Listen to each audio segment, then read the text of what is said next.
ইনকিলাব মঞ্চের আহ্বায়ক শরীফ ওসমান হাদী হত্যায় মূল অভিযুক্তরা এখনো ধরাছোঁয়ার বাইরে। হত্যার কয়েক ঘন্টা না যেতেই প্রধান অভিযুক্ত ফয়সাল করিম মাসুদ ও সহযোগী আলমগীর শেখের ভারতে পালিয়ে যাওয়ার তথ্য ফেসবুকে ছড়িয়ে দেয় সরকার সমর্থকদের একটি অংশ। তবে সেই দাবির সত্যতা 2 সপ্তাহেও নিশ্চিত করেনি তদন্তকারী কর্তৃপক্ষ। উল্টো সরকার এবং পুলিশের পক্ষ থেকে বলা হয়, বিদেশে পালানোর সুনির্দিষ্ট কোনো তথ্য তাদের কাছে নেই। হাদীর সমর্থকেরা পাল্টা অভিযোগ তুলে বলেছেন, বিভিন্ন ভিত্তিহীন তথ্য ছড়িয়ে দিয়ে সন্দেহভাজনদের রক্ষার চেষ্টা চলছে। এর মধ্যে বোমা ফাটিয়েছেন কিংস পার্টি এনসিপির সদস্য সচিব আক্তার হোসেন। বলেছেন, খোদ রাষ্ট্রযন্ত্র কিংবা প্রশাসন এ হত্যায় জড়িত থাকতে পারে। এমন অবস্থায় খুনিদের গ্রেফতার এবং বিচারের দাবিতে শাহবাগে নতুন করে শুরু হয়েছে অবরোধ। এর আগেও এমন অবরোধ করে আলটিমেটাম দেওয়া হয়েছিল। তবে এবার অনির্দিষ্টকালের জন্য অবস্থান নেয়ার ঘোষণা দিয়েছে ইনকিলাব মঞ্চ। হাদীর মৃত্যুর পর ঢাকায় ব্যাপক সহিংসতা, জামাতের বিরুদ্ধে সুশীল সমাজের অভিযোগ, তারেক রহমানের দেশে ফেরার মধ্যে শাহবাগে অবস্থান নেওয়ার ঘটনায় আবারও বাড়ছে উত্তেজনার পারদ। সরাসরি সরকারের বিরুদ্ধে তোপের প্রেক্ষাপটে এই কর্মসূচির রেশ শেষ পর্যন্ত কোথায় করায় তা নিয়ে আছে উদ্বেগ। বিস্তারিত জানতে চলুন যাওয়া যাক বিশ্লেষণে।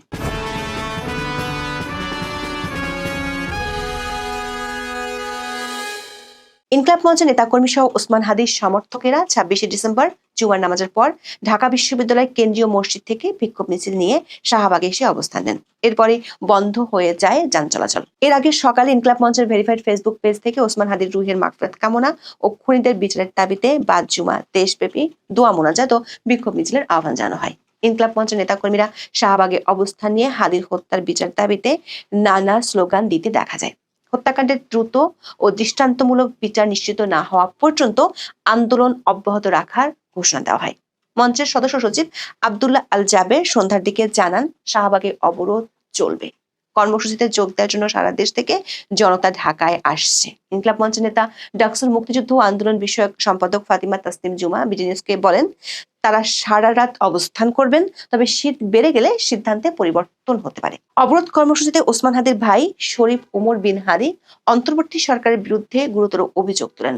বলেন, সরকার অবস্থা থেকে বোঝা যায় বিচার নিয়ে তাদের কোনো আগ্রহ নেই। বিচার না হওয়া পর্যন্ত ঘরে ফিরবেন না বলেও হুঁশিয়ারি দেন শরীফ ওমর। জানান, বিচার না হলে আরো কঠিন কর্মসূচি ঘোষণা করা হবে।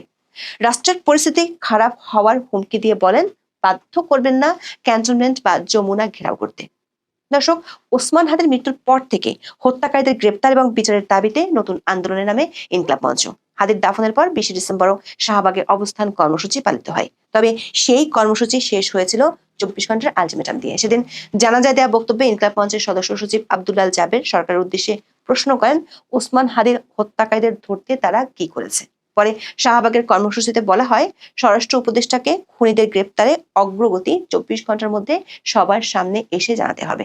তা না হলে স্বরাষ্ট্র উপদেষ্টা জাহাঙ্গীর আলম চৌধুরী এবং প্রধান উপদেষ্টার বিশেষ সহকারী খোদাবক্স চৌধুরীকে পদত্যাগ করতে হবে। তবে বাস্তবে তখন তা ঘটেনি। পরদিন আলটিমেটাম শেষ হওয়ার কিছুক্ষণ আগে সচিবালয় স্বরাষ্ট্র মন্ত্রণালয়ে সংবাদ সম্মেলন ডাকা হলেও তাতে ছিলেন না স্বরাষ্ট্র উপদেষ্টা। এমনকি স্বরাষ্ট্র সচিব নাসিমুল গনিও ছিলেন অনুপস্থিত। সাংবাদিকদের সামনে কথা বলেন অতিরিক্ত আইজিপি রফিকুল ইসলাম। জানানো হয়, হাদী হত্যা মামলার প্রধান আসামি ফয়সাল করিম মাসুদের শেষ অবস্থান কোথায় সে বিষয়ে কোনো তথ্য আইন শৃঙ্খলা রক্ষাকারী বাহিনীর কাছে নেই। ফয়সাল বাংলাদেশের সীমান্ত পার হয়ে গিয়েছেন কিনা নাকি দেশে আছেন সে বিষয়ে সুনির্দিষ্ট তথ্য নেই। সংবাদ সম্মেলনে স্বরাষ্ট্র উপদেষ্টার অনুপস্থিতির মাঝে তার পদত্যাগের গুঞ্জন ছড়িয়ে পড়ে। তবে এর পরদিন আইন শৃঙ্খলা সংক্রান্ত উপদেষ্টা পরিষদ কমিটির বৈঠকে তাকে দেখা যায়। উড়িয়ে দেন পদত্যাগের গুঞ্জন। হাদী হত্যার তদন্তে গুরুত্বপূর্ণ অগ্রগতি হওয়ার দাবি করলেও মূল অভিযুক্তরা কোথায় তা না জানার কথাও অবলীলায় স্বীকার করেন তিনি। বলেন, হাদীর উপর হামলাকারী কোথায় আছে প্রকৃত অবস্থান যদি জানতে পারতেন তাহলে তো ধরেই ফেলতেন। অবশ্য পরে ড্যামেজ কন্ট্রোলের জন্য স্বরাষ্ট্র মন্ত্রণালয়ের দায়িত্বে থাকা প্রধান উপদেষ্টার বিশেষ সহকারী খোদাবক্স চৌধুরী পদত্যাগ করেন। তাতেও ওসমান হাদী হত্যাকাণ্ড নিয়ে শুরু থেকেই তৈরি হওয়া নানা অস্পষ্টতা এবং গুঞ্জন কাটেনি। দর্শক, নির্বাচনী প্রচার চালানোর সময় 12 ডিসেম্বর হাদী গুলিবিদ্ধ হন। ঘটনার পরপরই পুলিশ জানায় অভিযুক্তরা দ্রুত গ্রেপ্তার হবেন। DMP commissioner Sheikh Mohammad Sajjad Ali 13 December দাবি করেন, তারা প্রাইম সাসপেক্টকে খুঁজছেন। হোপফুলি শিগগিরই হিট করতে পারবেন। তবে সেই হিট 2 সপ্তাহেও করা যায়নি। দেশব্যাপী আলোড়নের মধ্যে সরকার সমর্থক সংবাদকর্মীরা ফেসবুকে সূত্রবিহীন নানান তথ্য ছড়ানোতে মেতে ওঠেন। ঘটনার কয়েক ঘন্টার মধ্যে সরকার সমর্থকদের একটি অংশ দাবি করেন প্রধান সন্দেহভাজন ফয়সাল করিম মাসুদ এবং তার মোটর বাইক চালক আলমগীর হোসেন সীমান্ত পাড়ি দিয়ে ভারতে চলে গেছেন। সীমান্ত পার হওয়ার সময় এমনকি ভারতে তাদের অবস্থানের তথ্য ছড়িয়ে দেওয়া হয়। তবে পুলিশের পক্ষ থেকে কখনোই এর সত্যতা নিশ্চিত করা হয়নি। হাদি গুলিবিদ্ধ হওয়ার কয়েক ঘন্টা না যেতেই এক উপদেষ্টা আওয়ামী লীগ এবং ভারতকে অভিযুক্ত করে ফেসবুকে পোস্ট দেন। বিষয়টি আরো জোরালো হয় পরদিন যমুনায় প্রধান উপদেষ্টার সঙ্গে মিত্র ৩ দলের মৈত্রী বৈঠকের পর। নির্বাচনের তফসিল ঘোষণার পরদিনই ঢাকার প্রকাশ্য রাস্তায় একজন সম্ভাব্য প্রার্থীর গুলিবিদ্ধ হওয়ার প্রধান দায় যেখানে সরকারের কাঁধে যাওয়ার কথা, সেখানে প্রধান হয়ে ওঠে প্রমাণহীন দায় চাপানোর খেলা। স্বাভাবিকভাবেই সরকার এবং তার মিত্রদের একমাত্র শত্রু আওয়ামী লীগ এবং ভারতকে নিশানা হতে হয়। যমুনার বৈঠক শেষে এনসিপির আহ্বায়ক নাহিদ ইসলাম বলেন, দিল্লিতে বসে বাংলাদেশ বিরোধী সব ধরনের তৎপরতা চালাচ্ছে আওয়ামী লীগ। ভারত সরকারের প্রত্যক্ষ ও পরোক্ষ মদত ছাড়া আওয়ামী লীগ এ ধরনের পরিকল্পনা করতে পারে না। বাংলাদেশকে অস্থিতিশীল করার জন্য আওয়ামী লীগকে নানা সহায়তা করছে ভারত। সেই থেকে হাদি হত্যাকারীদের গ্রেপ্তার ও বিচারের চেয়ে বড় হয়ে ওঠে ভারত বিরোধিতা। একাধিকবার ভারতের হাই কমিশনার প্রণয় ভার্মাকে তলব করা হয়।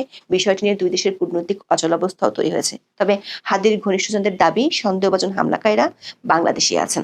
খুনিদের গ্রেপ্তার ও বিচার না হওয়ার আগে কোনো নির্বাচন হতে না দেওয়ার হুঁশিয়ারিও দিয়েছেন। জাতীয় জাদুঘরের সামনে 23 ডিসেম্বর সংবাদ সম্মেলন করে ইনকলাব মঞ্চ। এতে 30 দিনের মধ্যে হাদির হত্যার বিচার নিষিদ্ধ করার দাবি জানানো হয়। 24 ঘন্টার মধ্যে বিশেষ ট্রাইব্যুনাল গঠন করে বিচার করার দাবিও জানায় সংগঠনটি। নেতারা বলেন, তা না হলে দেশে কোনো নির্বাচন করতে দেয়া হবে না। একই দিন শাহবাগে শহীদ শপথ কর্মসূচিতে হাদি হত্যার জন্য সরকারের একাংশকে দায়ী করেন তার ভাই শরীফ ওমর। বলেন, নির্বাচন বানচালের জন্যই পরিকল্পনা করে এই ঘটনা ঘটানো হয়েছে। অনেকটা ঠিক একই ভাষায় অভিযোগ করেছেন কিংস পার্টি এনসিপি নেতা আক্তার হোসেন। দুপুরে 25 ডিসেম্বর তিনি বলেন, হাদি হত্যায় জড়িতরা দেশে আছে নাকি ভারতে পালিয়ে গেছে সে বিষয়ে আইন শৃঙ্খলা বাহিনী স্পষ্ট কোনো মেসেজ দিতে পারেনি।